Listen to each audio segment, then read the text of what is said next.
하나님 감사합니다.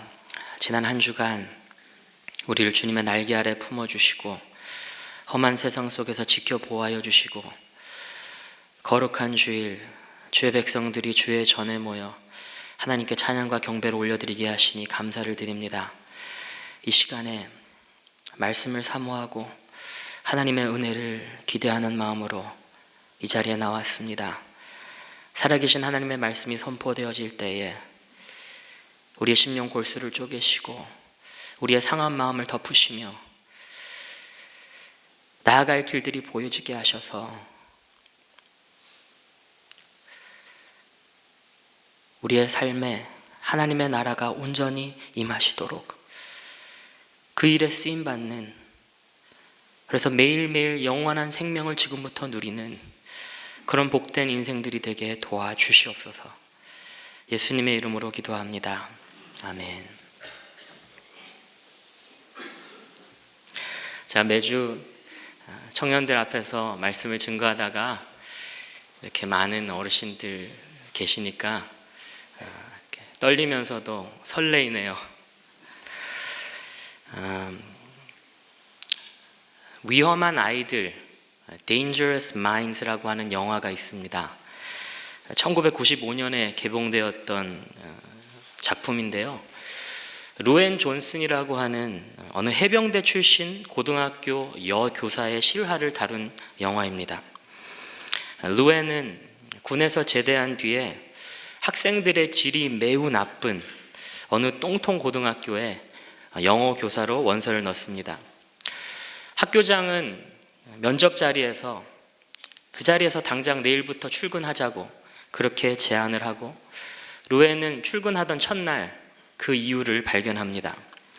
그녀가 담임을 맡게 된 학생들의 그 모습은 한 명도 빠짐없이 모두 꼴통 중에 꼴통들이었습니다.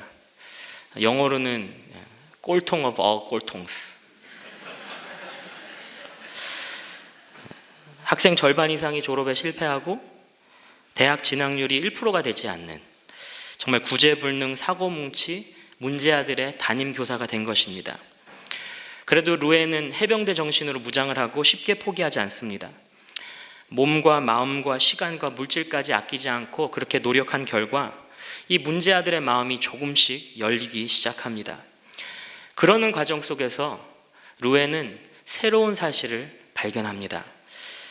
자기 반 학생들이 그렇게 구제불능 사고뭉치가 된 것이 결코 그들만의 잘못은 아니었다는 것을 깨닫습니다. 가정 형편 때문에 공부를 포기하고 일찌감치 마켓에서 일을 한 학생이 있는가 하면 정말 한 번의 실수로 임신을 하고 강제로 집에서 학교에서 쫓겨난 학생이 있는가 하면 동네 깡패들, 동네 폭력배들의 권유와 협박 때문에 할 수 없이 싸움판에 뛰어드는 그런 학생들, 정말 공부를 하고 싶어도 할 수 없는 그런 상황과 형편들, 저마다 각자 안타까운 사연을 가지고 있었습니다. 루엔은 이 학생들을 보면서 부인할 수 없는 연민과 동정을 느끼게 됩니다. 정말 좌절과 패배의 길을 걷고 있는 이 아이들에게 소망과 승리의 길을 보여주고 그 길을 가르칩니다. 혹시 아직 이 영화를 보지 못하신 분이 있으시면 여러분들의 자녀들이나 12세 이상 되는 손자, 손녀들과 함께 보십시오. 이 영화에 나오는 학생들은 하루하루의 삶 그 자체가 살아남기 위한 싸움이고 전투였습니다. 그 짧고 짧은 청소년 시절 동안에 학업의 터전에서 좌절과 패배의 깊고 쓰라린 맛을 경험했습니다. 마찬가지로 이 땅에서 우리의 삶은 영적 전쟁입니다. 잠시 왔다 잠시 가는 이 짧은 인생 동안에 우리는 우리의 삶의 터전에서 온갖 역경과 실패의 아픔을 겪으며 살아갑니다. 어떤 이들은 가정생활에 실패하고, 어떤 이들은 사업에 실패하고, 어떤 이들은 건강의 어려움 혹은 자녀 양육의 어려움과 실패를 맛봅니다. 2주 전에 발표된 OECD 삶의 질 만족 보고서에 의하면 우리나라가 전체 34개국 중에 1등을 한 게 있는데 바로 어린이 학업 성취도입니다. 어린이 학업 성취도. 그렇게 어렸을 때부터 조기 교육시키고 학원 보내고 하니 당연히 좋을 수밖에 없죠. 그런데 참 아이러니하게도 꼴등을 한 것이 몇 가지가 있는데 그 중에 하나가 부모와 함께 보내는 시간, 하루에 48분밖에 되지 않았습니다. 특히 아버지들의 경우에 아이와 함께 놀아주거나 아이의 공부를 도와주는 시간이 하루 평균 3분이었습니다. 영화 이 위험한 아이들에 나오는 그 학생들의 모습처럼 우리의 삶을 힘들게 하는 그런 환경적인 어려움들이 있습니다. 아까 우리 대표 기도자의 대표 기도문처럼 내가 살기 위해서는 주변 사람들을 누르고 짓밟아야 되는, 그리고 내가 살아야 우리의 가정이 사는, 우리의 식구들이 사는, 우리 아이가 공부는 열심히 잘해서 성적은 오르지만 정작 나와 함께 가족으로서의 진정한 행복한 시간을 보내지 못하는, 이제 예수 믿고 신앙생활 열심히 하면서 정말 잘해보려고 했는데 나를 가만히 놔두지 않는 현실의 문제들이 있다는 것입니다. 저 같은 경우에는 제가 굉장히 어렸을 때, 제가 기억하기도 전에 저희 부모님이 이혼을 하셨는데요, 하나님의 은혜로 저희 어머니가 예수님을 영접하고 저도 예수 그리스도를 영접하고 어느 정도 회복이 일어나고 저희 아버님과의 관계도 치유가 되기 시작했습니다. 그래서 저와 저희 아버지의 관계, 저와 저의 어머니와의 관계는 문제가 없는데 결혼을 하고 나니까 저는 30년 이혼한 부모님 밑에서 자라면서 어느 정도 회복이 됐지만 이제 막 시집 온 저희 아내는 마치 자기의 시부모가 이제 이혼을 한 것 같은 그런 경험을 하는 거죠. 그래도 하나님의 은혜로 저희 아내도 회복이 되고 치유가 됐습니다. 그런데 해결되지 않는 문제가 있죠. 아이들이 태어난 겁니다. 갓난아기일 때는 아무 상관없었습니다.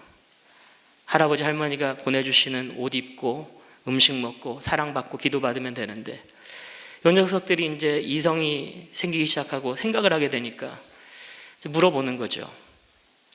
엄마, 아빠, 왜 할머니, 할아버지는 같이 안 살아? 참 어떻게 대답해야 될지 모르겠습니다. 그래서 저희 아내는 그러죠. 할머니한테 물어봐. 근데 저희 어머니가 이번에 제 셋째를 낳는다고 한 2달 반 정도 한국에 나오셨는데 이 녀석들이 그걸 기억한 거예요. 물어봐야겠다. 할머니한테 물어봅니다. 2개 물어봤습니다. 할머니 왜 뚱뚱해? 할머니 왜 할아버지랑 같이 안 살아? 그럼 저희 어머니 뭐라고 대답하실까요? 아빠한테 물어봐. 해결되지 않는. 사단은요, 지속적으로 우리의 약점을 파고듭니다. 집요하게 물고 늘어져서 우리의 발목을 잡습니다. 어떤 이들에게는 이혼이 될 수 있고, 어떤 이들에게는 신용불량이 될 수 있고, 어떤 이들은 오랫동안 해결되지 않는 지병일 수도 있고, 술, 도박 같은 중독일 수도 있고, 심지어는 전과가 될 수도 있습니다. 내가 전에는 잘못을 했고 실수를 했지만은 예수 믿고 회복되고 치유된 줄 알았는데, 하나님의 은혜로 잘 살고 있는 줄 알았는데 결정적인 순간에 다시 말짱 도루묵이 되게 만드는. 그런데 우리 하나님은요, 예수 그리스도를 믿음으로 말미암아 천국에서의 영원한 삶을 약속받은 저와 여러분이 이 땅에서부터, 이 땅에 사는 동안에도 우리에게 허락하신 그 영생을 누리며 날마다 세상을 이기는 승리의 삶을 살기 원하십니다. 좀 믿으십니까? 오늘 본문 말씀에서 사도 요한이 우리에게 증거하는 그 하나님의 마음, 너희는 오늘도 승리하며 내가 너에게 약속한 그 영원한 생명을 누리며 살아라, 그 마음입니다. 13절 말씀에 내가 하나님의 아들의 이름을 믿는 너희에게 이것을 쓰는 것은 너희로 하여금 너희에게 영생이 있음을 알게 하려 함이라. 여러분, 그렇다면 과연 어떻게 사는 것이 세상을 이기는 승리의 삶일까요? 그것은 우리의 믿음을 지키는 것입니다. 5절 말씀에 무릇 하나님께로부터 난 자마다 세상을 이기느니라. 세상을 이기는 승리는 이것이니 우리의 믿음이니라.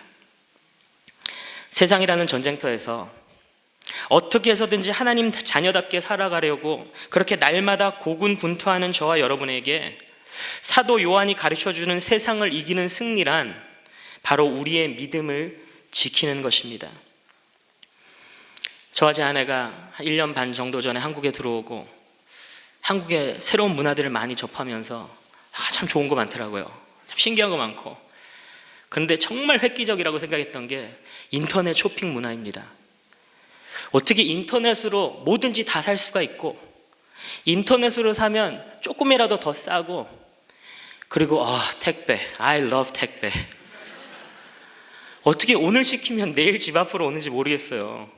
그래서 맛이 들렸어요. 그래서 이거저거 다 인터넷 사는데, 이런 저와 아내의 행복을 정말 찝찝하게 만드는 것이 있어요. 뭐냐면 제대로 활용하지 못한 무용지물이 돼버린 쿠폰들. 무슨 물건이 급하게 필요해서 인터넷으로 이렇게 결제를 하려고 하면 그때는 눈을 아무리 크게 뜨고 쳐다봐도 이놈의 쿠폰들이 보이지가 않아요. 어디 꼭꼭 숨어 있어요. 근데 결제를 다 하고 물건을 다 받고 이제 사용하기 시작하면 무슨 등급별 회원님께 드리는 5% 쿠폰, 처음 가입하신 분께 드리는 쿠폰, 이달의 쿠폰, 무료 배송 쿠폰, 이런 것들이 막 보이기 시작하는 거예요. 생각해보면 그 기껏해야 돈 몇천 원 아낄 수 있었는 건데 왠지 당한 것 같고 기분 나쁘고 마음 상하거든요. 사랑하는 성도 여러분, 만약 우리에게 주어진 마땅한 특권과 축복이 있는데 그 사실을 몰라서 혹은 잘못 알고 있거나 그 활용법을 몰라서 온전히 누리지 못한다면 그 얼마나 억울하고 분하겠습니까?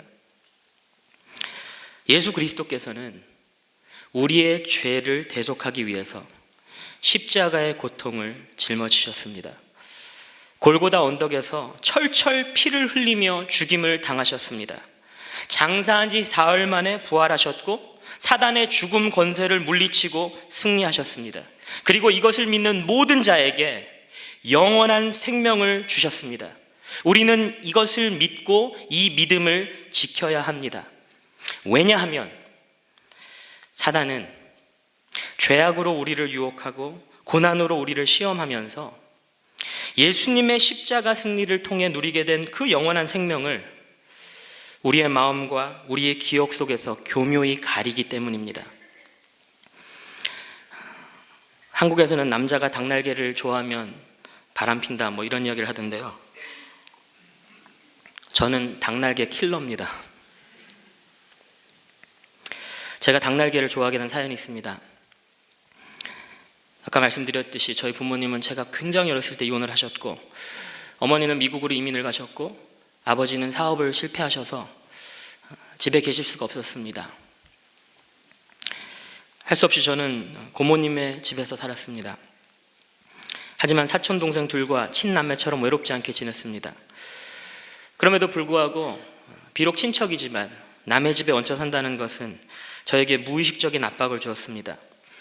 아버지의 빈자리로 인한 그런 자아상실, 또 자신감 부족, 이런 것들이 복합적으로 작용하면서 저는 고모님의 밑에 있는 몇 년 동안 항상 먼저 양보하고 져주고 내 마음을 쉽게 드러내지 않는 소극적인 태도와 우유부단한 습관을 갖게 되었습니다. 뭐 먹고 싶니? 글쎄요. 항상 저는 글쎄요였습니다. 고모님께서 가슴 아파하시고 섭섭해하실 이야기입니다마는 그 당시 저는 어떻게 해서든지 고모님에게 잘 보여서 이 집에서는 버림받지 말자, 그런 생각이 있었던 것 같습니다. 어떤 날은 사촌 동생들과 양념통닭을 시켜 먹었습니다. 지금 생각해보면 참 유치하기 짝이 없는 일인데 그 당시 저희들의 마음속에는 이 어린아이의 순수함과 인간의 본능적인 식탐이 교묘하게 섞여 있어서 통닭을 먹기 전에 셋이서 가위바위보를 했습니다. 이기는 순서대로 자기가 먹고 싶은 그 조각을 하나씩 고르는 거예요. 그래서 가위바위보, 이기면 한 30초 동안 통닭 한 마리를 들여다보면서 어느 부위가 제일 맛있나 이렇게 조사를 하고 요찜, 그럼 그 다음 사람하고 그 다음 사람 또 가위바위보. 근데 보통 아이들이 선호하는 부위는 다리죠. 다리, 날개, 허벅지, 가슴, 목뼈 이 순으로 가는데 저는 사촌 동생들이 닭다리를 먼저 먹을 수 있도록 가위바위보에서 이겨도 날개를 먼저 집었습니다. 혹시 내가 다리를 먼저 집었다가 행여라도 사촌들이 셈이 나서 딴 마음을 품을까 봐 그랬던 것 같습니다. 그러면서 다리보다는 날개를 더 좋아하게 되었습니다. 돌아보면 우리 고모님은 그 누구보다 저를 사랑해 주셨습니다. 부모님의 빈자리를 채워주시려고 부단히 노력하셨습니다. 특히 중학교 졸업식 날에는 저는 아무도 제 졸업식에 오지 않을 것을 잘 알고 있었습니다. 어머님은 미국에 계셨고 아버지는 빚쟁이들을 피해 도망 다니셨습니다. 또 사촌 동생 졸업식이 하필 같은 날 같은 시간이었기 때문에 우리 고모 고모부도 당연히 올 것을 기대하지 않았습니다. 그럼에도 불구하고 저의 고모님은 당신의 친딸이 아닌 저의 졸업식에 와주셨습니다. 그래도 너는 아빠와 동생이 축하해 주러 가잖아. 이 한마디로 당신의 딸을 위로한 뒤에 혼자서 외롭게 졸업사진을 찍고 있을 조카를 위해 일부러 달려와 주신 고마운 분이셨습니다. 내가 당신 자식 먼저 닭다리 집어먹는다고 화내실 분이 아니었습니다. 오히려 기뻐하시며 나머지 다리마저 주실 분이었습니다. 하지만 그때는 고모님의 사랑과 마음을 알지 못했습니다. 오히려 사단이 의심과 두려움으로 저의 마음을 채웠습니다. 엄마 아빠도 너를 버린 것이나 다름없는데 고모는 더 쉽게 버리지 않을까? 저는 이 이야기를 그 누구에게도 하지 않았었는데 결혼하고 2년 차쯤 되었을 때 아내에게 처음 들려주었습니다. 아내가 하도 저한테 뭐라 그러더라고요. 당신 맨날 닭날개만 먹는다고.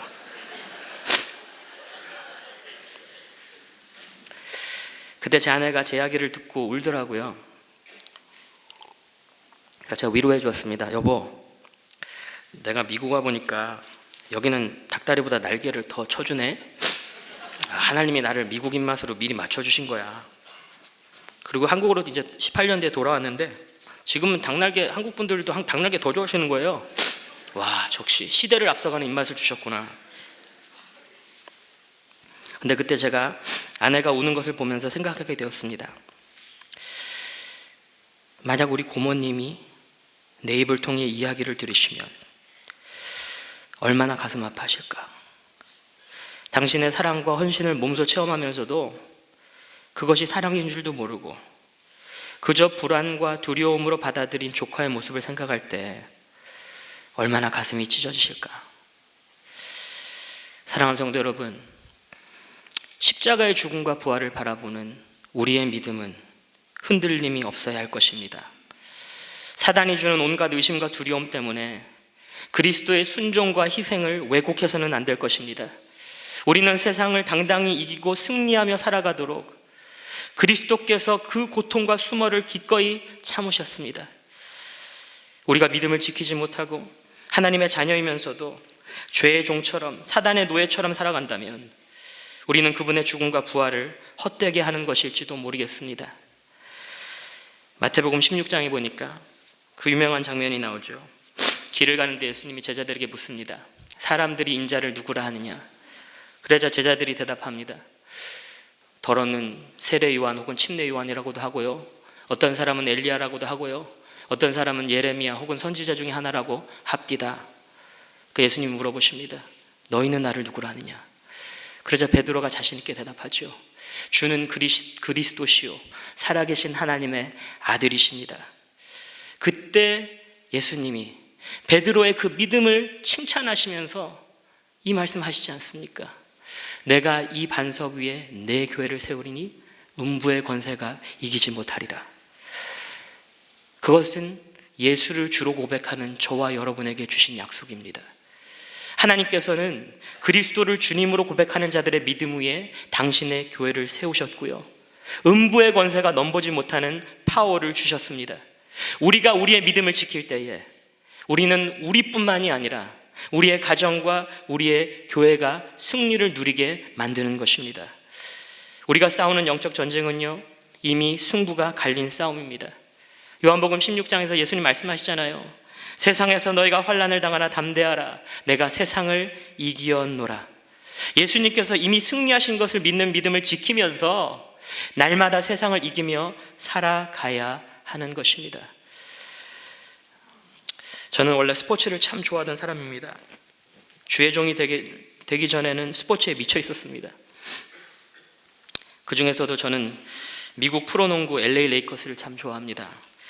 NBA 농구 보시는 분들 잘 알겠지만 1999년부터 2009년까지 이 10년 동안 LA 레이커스가 5번이나 우승을 하는 그런 아름다운 시절이 있었습니다.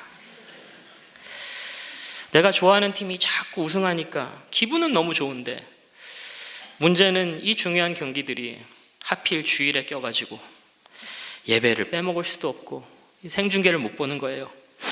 그래서 생각해낸 방법이 교회 끝나자마자 집에 가서 녹화해 놓은 걸 보자. 근데 그것도 문제가 있더라고요. 이 꼭 경기 결과를 미리 아는 애들이요, 교회 와서 퍼뜨리고 다니는 거예요. 나는 예배에 집중하면서 이제 그 게임을 기대하면서 하고 있는데 집에 가려고 그러면 레이커스 won! 레이커스 이겼어! 그래도 정성을 다해 해놓은 녹화인데 진 거는 재미도 없겠지만 이긴 거라도 다시 보자. 그래서 보기 시작했거든요. 그런데 재미있는 건요, 이 결과를 알고 보는데도 이 재미가 솔솔해요. 특히 어쩔 때 제일 재밌냐, 경기가 끝나기 얼마 남지 않았는데도 우리 팀이 지고 있을 때, 그때 너무 재밌습니다. 이번엔 어떻게 역전을 시키지? 이번에는 코비 브라이언트가 어떤 기적적인 슛을 넣을까? 그러니까 나중에는 어떤 생각이 드냐면요, 경기 종료를 앞두면 앞둘수록 더 져라, 더 져라, 더 져라, 더 지자, 더 지자, 더 지자, 20점, 30점까지 쳐지자. 점수 차가 크면 클수록 그 역전극의 감동이 더 짜릿해지더라고요. 제가 아마 그 경기들을 생방송으로 보고 있었다면 심장마비 걸렸을지도 모릅니다. 근데 이겼다는 것을 알고 보았기에 여유를 가지고 즐길 수 있었죠. 우리 인생도, 우리가 싸우는 영적 전쟁도 마찬가지라고 생각합니다. 아무리 내 앞에 보이는 사단의 유혹과 공격이 거세도 결과는 이미 정해져 있음을 믿으시기 바랍니다. 사단 마귀가 제 아무리 날치고 설치고 악을 쓰고 야단 법석을 부려도요, 모든 이름 위에 뛰어난 이름, 예수 그리스도의 이름 앞에 무릎을 꿇을 수밖에 없습니다. 오늘 사도 요한이 우리에게 증거하고 있지 않습니까? 5절 말씀에 예수께서 하나님의 아들이심을 믿는 자가 아니면 세상을 이기는 자가 누구냐.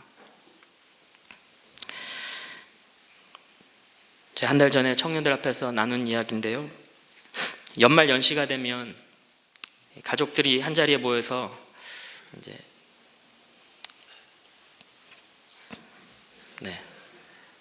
가거나 멈추거나 하죠.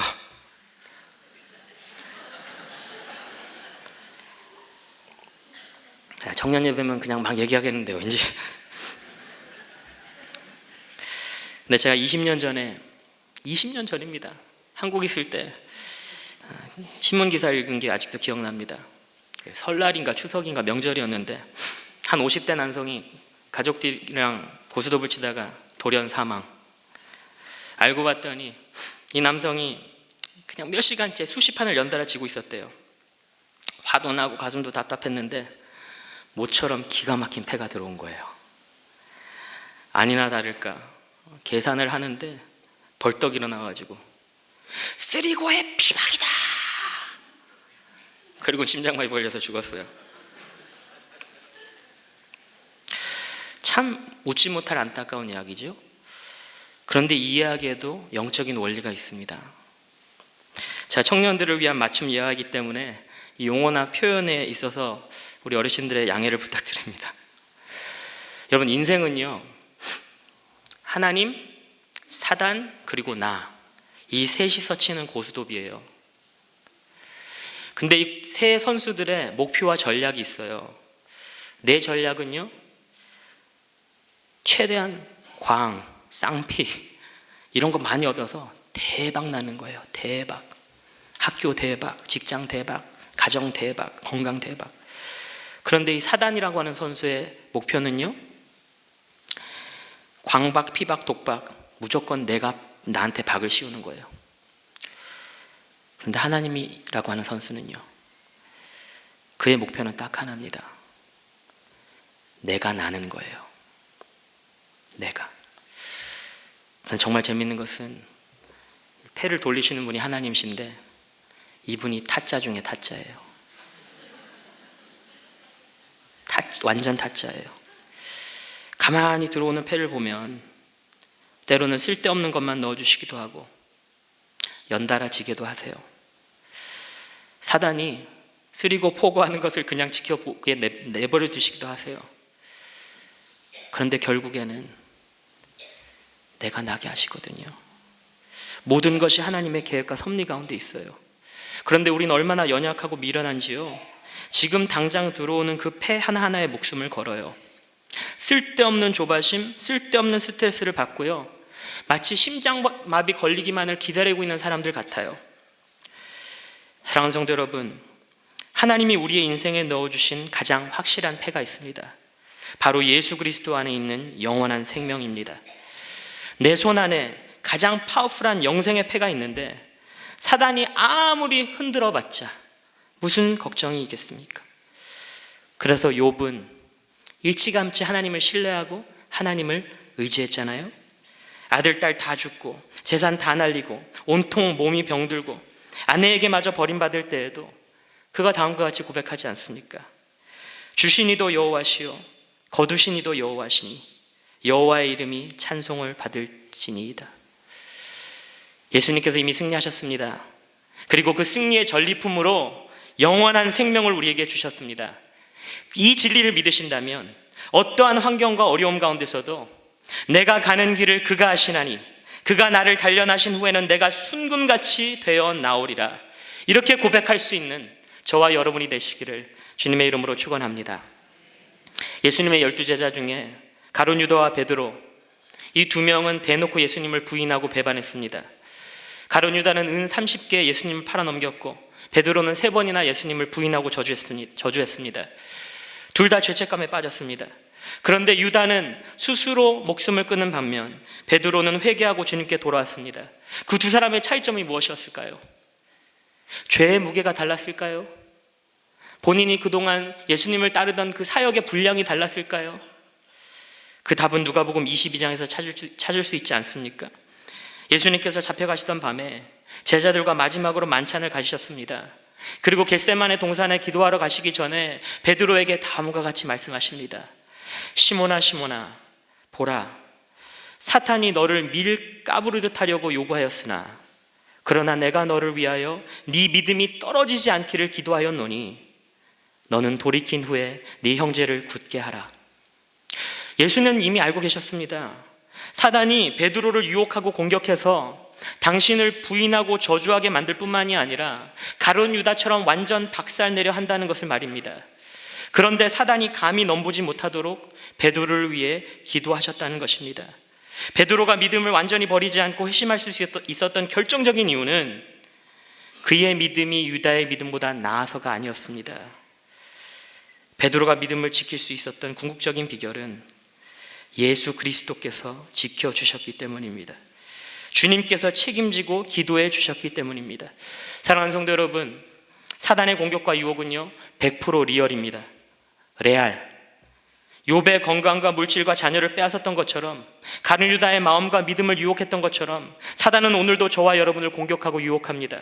가정을 깨트리고요, 물질을 빼앗아가고요, 건강을 해치고 사업을 무너뜨립니다. 심지어는 나의 믿음과 나의 구원까지 호시탐탐 노립니다. 그런데 한번 생각해 보십시오. 정말 너무 힘들었었는데, 정말 너무 괴로웠었는데, 정말 너무 답답하고 죽을 것 같았는데 정말 죽으셨나요? 사단의 무자비한 공격과 유혹 속에서도 저와 여러분은 아직 이렇게 잘 버티고 있습니다. 정말 죽을 것 같았는데 죽지 않고 버텼습니다. 정말 망할 것 같았는데 망하지 않고 버텼습니다. 정말 끝날 줄 알았는데 끝나지 않고 버텼습니다. 그 이유가 무엇이겠습니까? 우리의 신랑 되신 예수 그리스도께서, 우리의 왕 되신 예수 그리스도께서 우리를 책임지시고 지켜주시기 때문입니다. 지금 저와 여러분을 가장 힘들게 하는 사단의 공격과 유혹은 무엇입니까? 무엇이 우리를 가장 괴롭히고 무엇이 우리를 가장 두렵게 합니까? 건강입니까? 자녀입니까? 물질입니까? 무엇입니까? 오늘 18절 말씀에 하나님께로부터 나신 자가 그를 지키심에 악한 자가 그를 만지지도 못하느니라. 그리스도의 날선 십자가는 2000년 전에 이미 사단의 염통을 찔러버렸습니다. 뚫어버렸습니다. 사단의 그 어떤 공격과 그 어떤 유혹도 그리스도의 십자가 앞에서 무용지물이 되어버렸습니다. 세상 사람들이 그토록 두려워하는 죽음조차 예수 그리스도의 빈무덤 앞에서 무릎을 꿇었습니다. 우리의 신랑, 우리의 왕 예수 그리스도는 우리를 끝까지 책임지십니다. 누가 정죄하리요? 죽으실 뿐 아니라 다시 살아나시는 그리스도 예수시니 그는 하나님 우편에 계신 자요 우리를 위하여 간구하시는 자시니라. 저는 작년에 한국에 처음 오고 이 놀라운 하나님의 은혜를 몸소 체험했습니다. 작년 종료 주일이었습니다. 2시 예배, 제가 판샘 예배당에서 설교를 할 차례였는데 12시, 그러니까 2시간 전에 판샘 예배당 앞에 있는 카페에서 청년 하나와 면담을 하고 있었습니다. 면담을 하고 있는데 집에서 전화가 왔습니다. 제 아내가 울먹이며 전화 왔습니다. 무슨 일이냐고. 알고 봤더니 우리 큰아이 예영이가 그 당시 6살이었는데요. 한국은 화장실 바닥이 미끄럽잖아요. 물기도 있을 수 있고. 그거 생각 못하고 화장실로 뛰어 들어가다가 이렇게 뒤로 넘어져가지고 이 뒤통수가 문지방에 이렇게 박힌 거예요. 그리고 이제 살이 터지고 이제 피가 범벅이 된 거죠. 제 아내가 너무 충격을 받아가지고 어떻게 해야 될지 모르겠다고 울면서 전화가 왔어요. 그래서 제가 그랬습니다. 119 부르라고, 앰뷸런스 부르라고, 그리고 병원 가라고. 그리고 끊었습니다. 그리고 병원 어디 갈지 결정되면 전화하라고, 내가 가겠다고. 그리고 앞에 앉아있는 청년에게 미안하다, 내가 정말 피치 못할 사정이 생겼다, 우리 다음에 만나자 하고 돌려보냈습니다. 그리고 이제 운전을 하고 서울대병원, 분당 서울대병원 응급실로 간다 그러더라고요. 그래서 글로 향하면서 제가 저도 모르게 하나님께 원망을 했습니다. 하나님, 이게 뭡니까? 하나님 이렇게 하시면 저 사역 못합니다. 그러니까 더 답답했던 건 그 전날 무슨 일이 있었냐면요, 그 전날 저녁에, 토요일 저녁에 판교 예배당에서, 그 당시 제가 판교 예배당, 동백 예배당 두 청년회를 같이 섬기고 있었는데 판교 예배당 리더들과 처음 모이는 리더 미팅이 있었어요. 저녁에 미팅에 딱 갔는데 미팅 시작하려고 하는데 또 아내한테 전화가 온 거예요. 무슨 일이 일어났냐, 동네 앞에 슈퍼에 우유를 사려고 나갔다가 집 열쇠를 놔두고 간 거예요. 근데 저희 집이 그 번호 누르는 그 판이 잘 안 되거든요. 인식을 잘, 손가락 인식을 못해요. 그래서 못 들어가고 있는 거예요. 그 당시 제 아내가 핸드폰도 아직 개통하지 않을 때거든요. 얼마나 답답해요. 알고 봤더니 몇 분 동안 집에 못 들어가니까 앞에까지 걸어 나가 봤대요. 그래도 지갑은 있으니까 뭐 택시라도 잡아야지 하는 마음으로 근데 택시 잡을 줄이나 압니까? 또 저희 아파트는 택시 잘 안 들어오는 그런 구조거든요. 그 발을 동동 밖에서 구르고 있으니까 저희 집 앞에 있는 빵집이 있는데 거기 안으로 들어갔대요. 근데 거기 빵집 사장님이 크리스천이셨어요. 사정을 다 들어주시더니 걱정하지 말라고, 우리 집 전화로 남편한테 전화하고 여기서 이 빵 먹으면서 기다리고 있으라고. 그렇게 된 건데, 리더 미팅을 하는데 전화가 저에게 바로 온 게 아니고요, 저희 먼 친척 되시는 어느 권사님에게 전화가 온 거예요. 뭐냐면 제 아내가 제가 교회 리더 미팅 하는 동안에 당신 집에 놀러 오기로 했는데, 택시 타고 놀러 오기로 했는데 안 온다는 거예요. 근데 연락도 안 되고, 그러니까 큰일 났다고, 빨리 찾으러 가보라고. 그래서 제가 할 수 없이 그 리더 미팅도 깨뜨리고, 서울에서 어디서 일산에서 오는데 왔다가 정말 미안하다. 그리고 가려는데 제 아내가 그 빵집에서 전화를 한 거였더라고요. 그래서 아무튼 근데 또 2주 전에는 제 아내가 발을 헛디뎌가지고 인대가 늘어나서 반깁스했죠. 그 한 달 전에는 한국 온 지 3일 만에 또 헛디져가지고 반대편 발목 침 맞으러 다니고 있었죠. 이게 쌓이고 사니까 하나님한테 원망을 했어요. 운전하러 가면서, 하나님, 저 이러면 사용 못합니다. 그런데 참 재밌는 게요,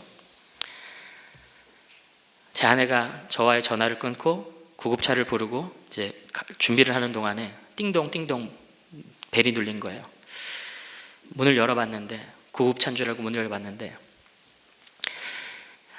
제 김포에 가면 저희 외할아버지의 막내 동생이 사십니다. 작은 할아버지. 근데 이분이 손주 목사가 한국에 나왔다니까 한번 찾아가겠다고, 그런데 미리 연락하고 가면 부담되니까 그냥 조용히 한번 인사하러 오겠다고 그러고 계셨는데, 그날 하필 오신 거예요. 구급차를 기다리고 있는데 띵동띵동 열어봤더니 작은 할아버지였던 거예요. 그러니까 제 아내가 너무 당하고 힘들어 무서워하고 있는데 할아버지를 보고 안심을 되고 같이 구급차를 타고 분당 서울대병원으로 가는데, 또 그 사이에 저희 장인어른에게 연락이 돼서, 저희 장인어른은 원래 미국에서 30년 목회하시던 분인데 하필 저희가 한국 들어오기 한 달 전에 사역을 다 정리하시고 아시아 지역 선교하시겠다고 한국 나오셨거든요. 그 사이에 장인어른과 연락이 돼서 장인어른은 미리 분당 서울대병원에 가셔서 준비하고 계시다가 제 아내와 사돈 작은 할아버지가 오시니까 받아서 같이 응급실 가서, 제 아내가 뭐 의학 용어를 압니까? 한국말도 제대로 못하는데 간호사들이 그때그때 물어보는 거 저희 장인어른이 다 통역해주고 안심시켜주고, 그리고 제가 병원 갔는데 할아버지 두 분이 계시는 거예요. 뭐랍니까? 그냥 꼬매면 된다. 그리고 혹시 모르니까 CT는 찍어본단다. 그리고 딱 보니까 근데 나 설교해야 되는데 예배가 2시인데, 그래서 저희 장인어른이 그냥 가라고, 책임지겠다고 가라고, 그래서 운전하고 왔어요. 나중에 알게 된 건데요, 제가 병원에서 떠난 후에 오산에 저희 친아버지가 계시거든요. 저희 아버지에게도 연락이 간 거예요. 깜짝 놀라셔가지고 그냥 그 국도라 그러나요? 지방도라 그러나요? 아무튼 고속도로가 아닌 로컬길을 그냥 120 밟으시면서 오신 거예요. 15분인가? 오셔가지고 딱 와보니까 할아버지 둘이 와 있는 거예요. 본인도 할아버지신데. 그래서 집에 갈 때는 저희 아버지가 이렇게 데려다주고, 제가 예배 드릴까봐 걱정이 돼서 판교 예배 나누고 딱 왔는데 주차를 하고 엘리베이터를 딱 타려고 하는데 시간을 보니까 1시 59분. 그때 하나님이 제 마음에 감동을 주셨어요. 아비가 지 딸을 챙길 수 있는 여력이 안 되니까 할아비 셋을 보내주시고, 그리고 저에게 주신 마음의 감동이 I take care of your family. 네 가족은 내가 책임진다. Now you take care of mine. 이제는 네가 내 가족을 책임져라. 네가 내 교회를 섬겨라. 베드로를 위해 간절히 기도하셨던 우리 주님이 지금 이 순간에도 저와 여러분을 위해 하늘 보좌에서 불철주야로 중보하고 계시기 때문에 오늘도 세상과 담대히 맞서 싸워 승리하고 이 땅에서부터 영원한 생명을 누리시는 그런 복된 인생이 되시기를 주님의 이름으로 축원합니다. 말씀을 맺겠습니다. 아까 설교 서두에 말씀드렸던 그 위험한 아이들이라는 영화 있잖아요. 거기서 그 선생님이, 루엔 선생님이 좌절과 패배로 덮인 아이들의 마음과 생각을 어떻게 바꿀 수 있었는지 아세요? 수업 첫날 그녀는 칠판에다가 학생들이 보는 가운데 알파벳 A를 적었어요. A. 그리고 학생들에게 약속합니다. 너희들의 성적은 지금 현재 다 A다. 여기 있는 사람 모두가 A를 가지고 시작하는 거야. 우리가 함께 공부하는 모든 목적은 앞으로 A를 획득하려고 하는 것이 아니라 이미 주어진 A를 지키는 거야. 다들 A 학점 받은 학생처럼 그렇게 공부하고 노력하자. 그러자 학생들의 반응이 엇갈립니다. 선생님의 약속과 제안을 반신반의하면서 흘려듣는가 하면 어떤 학생들은 내가 잠시나마 A를 받고 있다, 그것에 소망을 얻기도 합니다. 아니나 다를까 선생님의 약속을 굳게 믿고 자신에게 주어진 A를 지키기 위해서 최선을 다한 친구들, 지금까지는 F 받는 학생처럼 살아왔지만 A 받은 학생답게 노력한 친구들은 건강하고 즐거운 학교 생활을 지속하게 되었습니다. 반면에 선생님의 약속을 흘려들은 친구들은 주위 환경에 따라 그때그때 흔들리고 넘어져서 결국 낙오하게 되었습니다. 사랑하는 성도 여러분, 오늘 이 아침에 하나님은 분명히 우리에게 말씀하십니다. 세상을 이기는 승리는 이미 우리에게 주어진 것이라고, 믿음을 지키는 것이 우리가 세상에서 승리하는 비결이라고, 주는 그리스도시요 살아계신 하나님의 아들이라고 고백했던 베드로는 그 믿음의 고백을 지키지 못했습니다. 닭이 울기 전에 예수님을 3번이나 부인했습니다.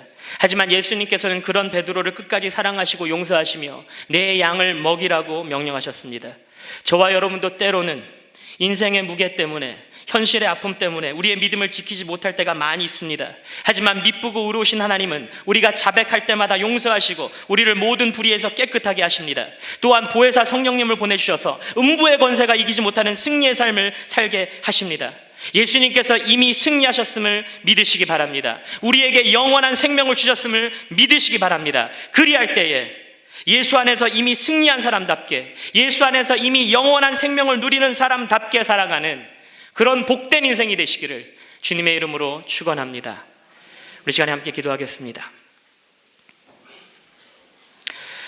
하나님 감사합니다. 오늘 사도 요한의 그 권면의 말씀을 통해서 예수를 믿는 우리 안에 이미 영원한 생명이 있고 이 땅에서부터 영원한 생명을 누리기를 원하시는 하나님의 마음을 다시 한번 생각합니다. 눈앞에 보여지는 현실이 너무나 두렵고 무서워서 사단이 너무나 교묘하게 잘 가려서 여전히 죄인처럼 여전히 사단에게 묶여있는 자유롭지 못한 삶을 살 때가 얼마나 많은지요. 하나님, 이 시간에 우리가 그 믿음을 끝까지 지키며 이 땅에서부터 영원한 생명을, 그 자유를, 그 기쁨을, 하나님의 나라를 만들어드리는 그런 복된 삶을 살 수 있도록 우리에게 은혜를 베풀어 주시옵소서. 예수님의 이름으로 기도합니다. 아멘.